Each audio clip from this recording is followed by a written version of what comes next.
Hi, this is Danielle and Kyra. And you're listening to Scrunchify, a show by mamas for mamas.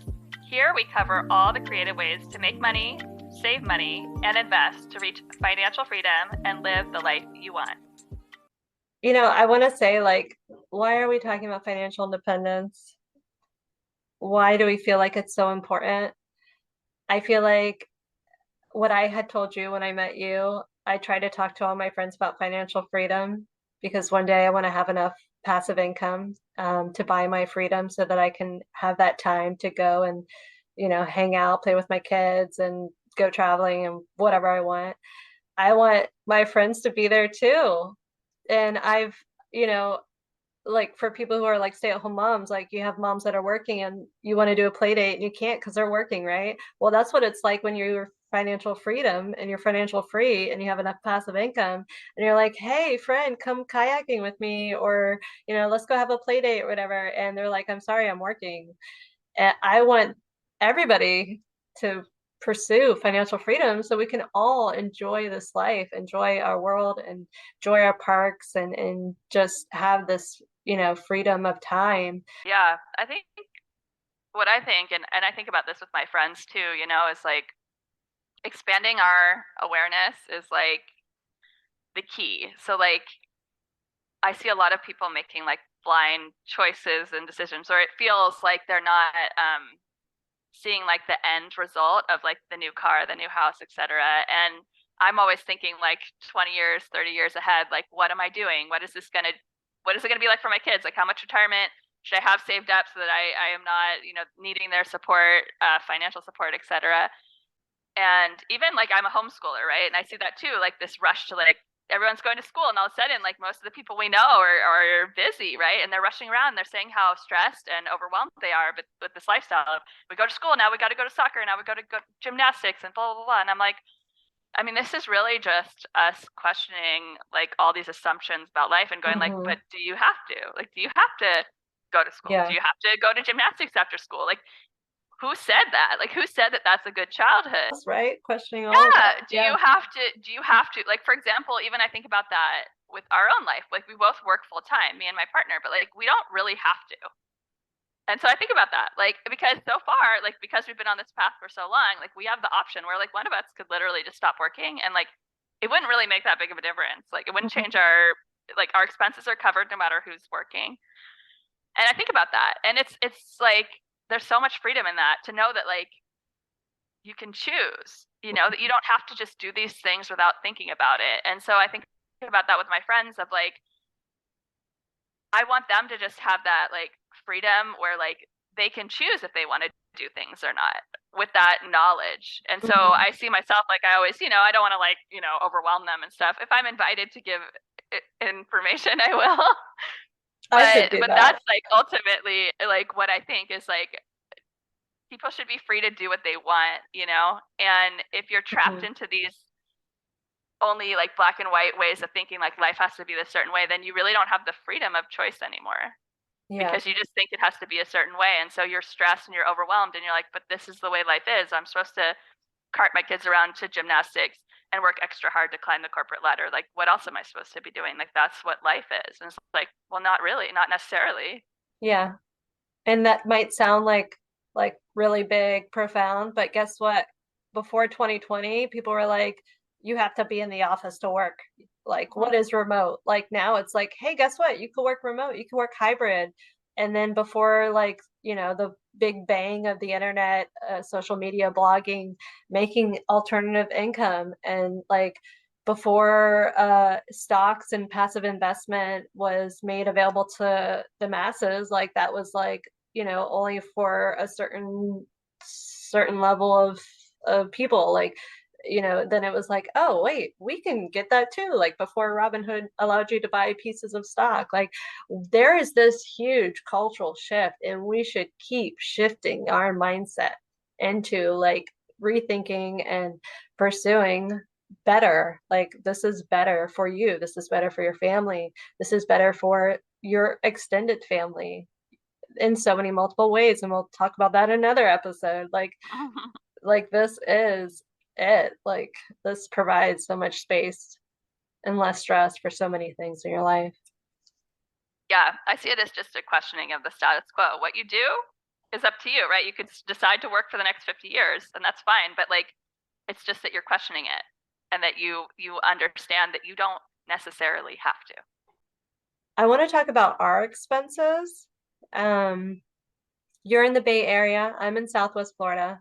It's very Yeah. extreme, but I'm also not in the Midwest. So we're not like, our area is like up and coming. Everyone's moving to Florida. We have people moving here like leaps and bounds. Our rent here is going up at same as everywhere else.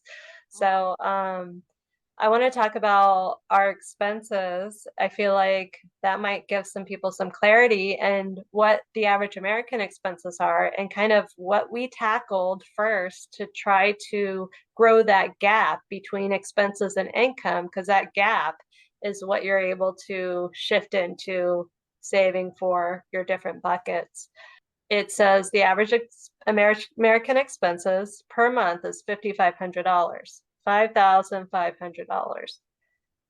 The top three buckets for everybody, and the average American spends $1,800 on housing, which obviously is not the Bay Area. $900 on transportation, and I think that includes, a car note, car loan, gas, and probably I don't know if it includes maintenance. Probably not on a car, um, or if you're, shuttling into the city, taking, subway or whatever. And then the third bucket, that's top for all Americans is food, and the average American spends $700, and that's probably just on groceries. That probably doesn't include eating out. So 5,500 for monthly, and then as that breaks down, 1,800 on housing, 900 on transportation, 700 on food. What are your expenses in the Bay Area for what's your monthly, and then what's those top three? So monthly, including absolutely everything, Mm-hmm. on a high spend year, I would say, although with inflation, maybe this will change, is around $4,100. So below average for the United States, which is Ding, ding, just ding. no one on the internet believes this. Nobody on the internet believe. No, it's on the internet. You have to believe it.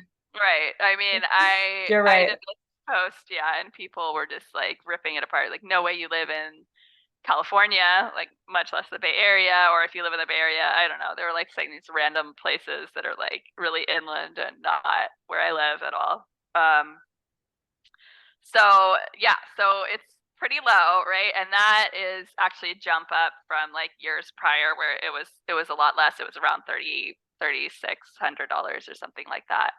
This includes traveling and includes like literally everything. Sending money to East Africa, we send like $2,000-3,000 a year. Um, so eating out, etc. So housing is somewhere where we've saved a lot of money. I think when we focus on those big kind of categories, like you mentioned, food, transportation, and housing, if you can get those really low, you can kind of like go out to Starbucks every day because it really won't matter because Right. those are really recurring expenses are really where you're going to get the most bang for your buck. But Uh, Danielle, you're supposed to cut out the coffee a day to save for millennials, right? Isn't that the article? oh, is that what it is? Yeah. Or no They more tell you to avocado cut toast. no more No more avocado. avocado toast. Exactly. The article is supposed to say save on your housing, your transportation, and your food to win. That's our Right. article. Yeah. I mean, I think it's the recurring expenses that are absolutely like one-off random things, or like, just because you're having a day where you need to go out and go to Starbucks, like it's not going to do anything, to go Hmm. spend $4 or $5. So That's housing, right? Like most yeah. people most people I know, okay, I know no one spending less than $3,000 on housing right now, except for I know one person living in an RV on land with like a commune of people. I think they might be spending less than 3,000. So I know nobody. Ours is about 1,500, and we own it, so it's a below market rate unit. We bought it. I bought it as a single woman when I was 23, and it was like pretty low for the area, but not too low actually, because I was looking at a market rate for 190,000. This was 170. So if I'd bought the market rate, I actually would have doubled my money and like made out like a bandit. But unfortunately, but also fortunately, I got the lower priced one. And it's helped me because, my mortgage has been very steady. I've been, right, like saving compared to people in my same situation who are renting and paying $3,000 or $4,000 a month. Or 5,000. I know somebody definitely paying 5,000. I'm saving, at minimum $1,500 a month in housing if I'd just been renting something in a similar area. So, you know, if I had bought a market rate, maybe I would have made out a little bit more as far as money. But okay, so that's 1,500. Mm-hmm. Food with inflation has gone up, unfortunately. I was Yeah. very much in the camp. Like first it was 500 and I could really do it. And then I was like, okay, I'll move up the needle to like 6. And then it's like, oh, I can't really do 6. And now I think it's hovering around 7 or 8 Mm-hmm. $100 a month. It fluctuates a lot per month because I buy in bulk. I have bulk buying for like produce with my friends, so that saves us money. But then like we buy a Wow. lot of organic food, which now that I think about it, it's like probably like an extra 150 Mm-hmm. or $200 a month of like organic premium. So Mm-hmm. Yeah. uh, so that also, like, if you were doing what we're doing without prioritizing the organic food, probably you could do it in 500 with $500. I think it would Mm-hmm. be reasonable. We shop at discount grocery stores, in addition to like Costco and this like bulk truck called Azure that comes, Azure, I think, and it's like a huge truck, and you have your order, and you go and they take it out on the pallet, and you pick it up. Nice. But you get these like good bulk prices. So yeah, so that's $700-800 a month for food. Transportation is relatively low. Like I was looking, if you count like car insurance, that's $100 a month plus Okay. gas. Gas has gone up, so it's around $200 a month. So that's about $300. If you count registration, per month for both cars, that's $50 if you kind of divide it by 12. So around 350 $400. Mm-hmm. Occasional maintenance, maybe put that, yeah, so 400 450. And how old is your car? My car is 2013 and his car is a 2015, and they're both teeny little hatchback cars that we fit 2 kids into. That you We have road great tripped gas. in We road with tripped two in it kids. with 2 kids. I was, Everybody in there. Yeah, I yeah. mean, I'm a diehard. I love like my hybrid, and it's a little Prius C. And its gas mileage is great. It's like 50, 60 miles per gallon, around 50, I guess, is Yeah. more average. And then his is around 45. So that's been pretty great. That's amazing. Yeah, that helps with that transportation cost because it's gas. Wow. Yeah, especially here. I don't know what gas is for you. I imagine it's cheaper. I mean, here it's like we just went under $5 for a second. It was like $7 for a while. Yes, it was expensive when we went on the road trip. That was I was like, whatever, we're That was doing cheap it. for us. Oh, I know, That was right? cheap For for us. you. I Yeah, was for saving you it was money. cheap. Yeah. I know. That was like I thought that was hilarious. Yeah, for me it was a little more expensive.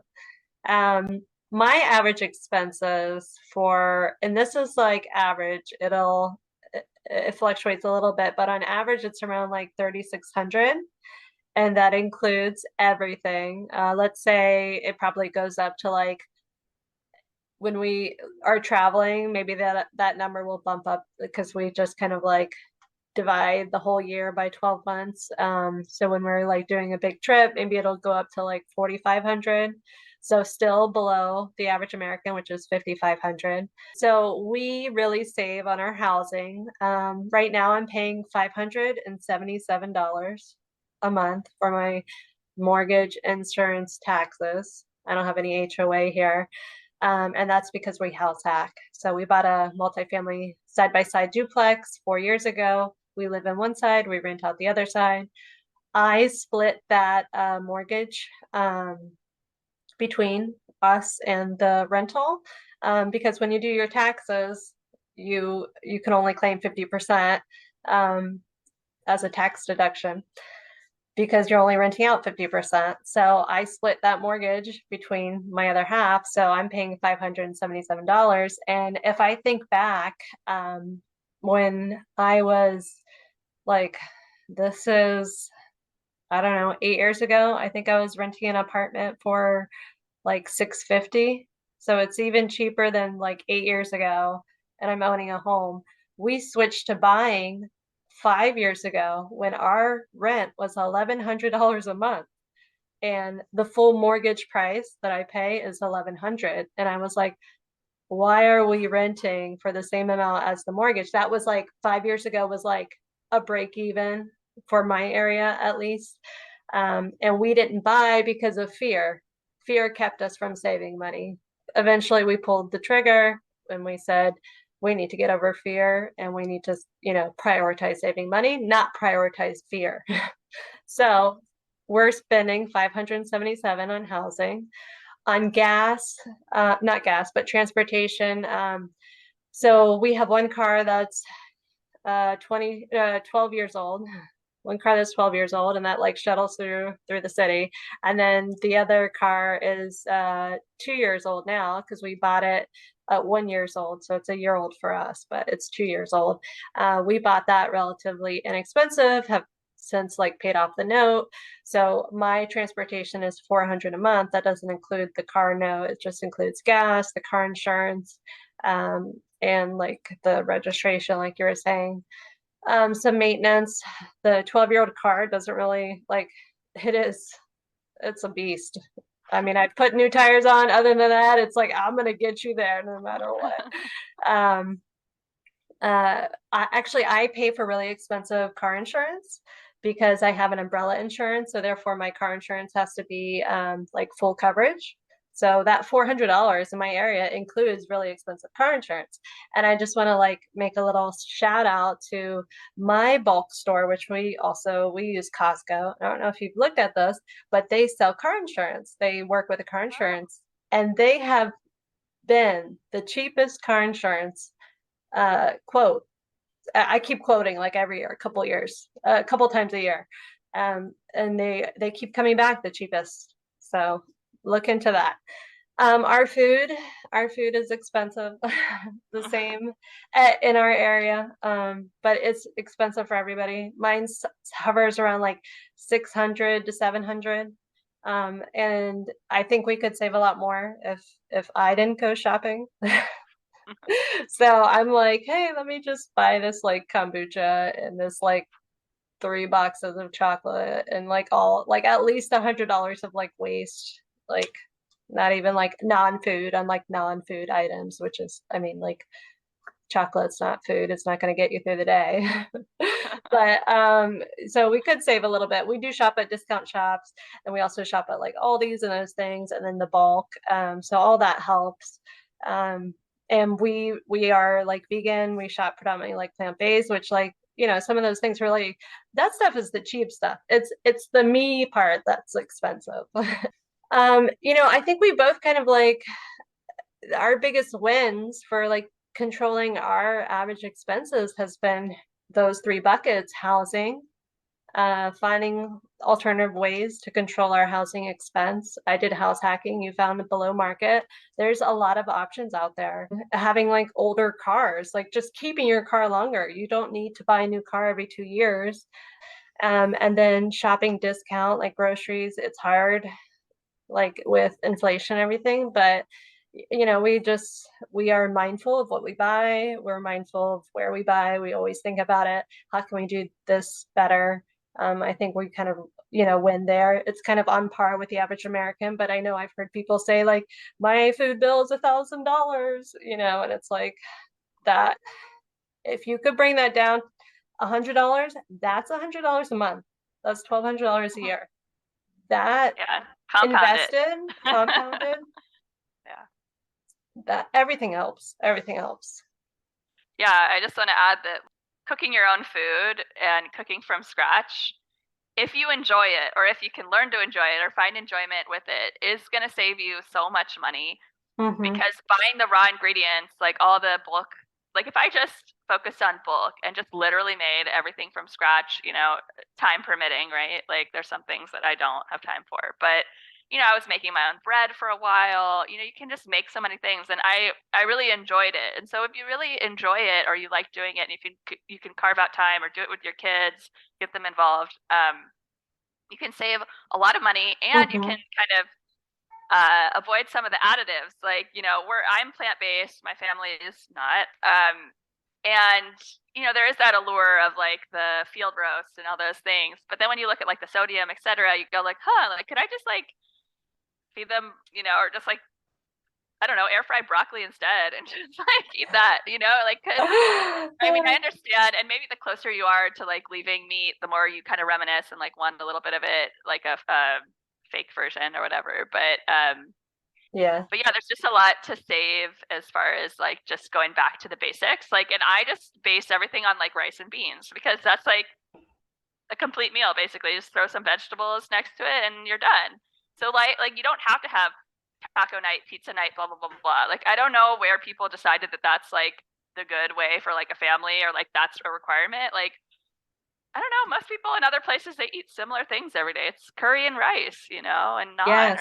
and like that's it. And I'd be fine with that. And my kids, like, they don't eat what I give them anyway. So like so I'm cooking for myself. So I might as well just, make myself curry all the time, which is what I like. And then I'll get better and better at it. And now I've like got all the spices down and figured out how to really make authentic curry. So I'm like, I'm good. And then I don't have to buy packaged curry and pay for that chef's knowledge and time, right? And their benefits and all that, which, they should work and people should support them. But I can just save money and make my own. Yes. I love that. Um, well, I could say that we aren't talking about budgeting your way out of poverty. Like poverty, when you literally don't have enough money to meet your expenses, that is a huge issue in the world. And there's no amount of budgeting that can make that different without like not basic meeting your basic human needs. Um, Yeah. so that's an emergency, right? Like poverty is a Mm-hmm. total emergency. There needs to be social change and all sorts of things to help people not be in poverty in the first place. Um, and there's a lot of reasons why there is poverty and a lot of inequality, et cetera. So I think that's the first thing that I want people to understand is that we're not saying that. If you're in poverty, um, not going out to coffee is not going to change the fact that you're in poverty. And I think most Mm-hmm. people say like, go and enjoy your life and have coffee if you can. And hopefully there are some ways for you to break out of poverty some way.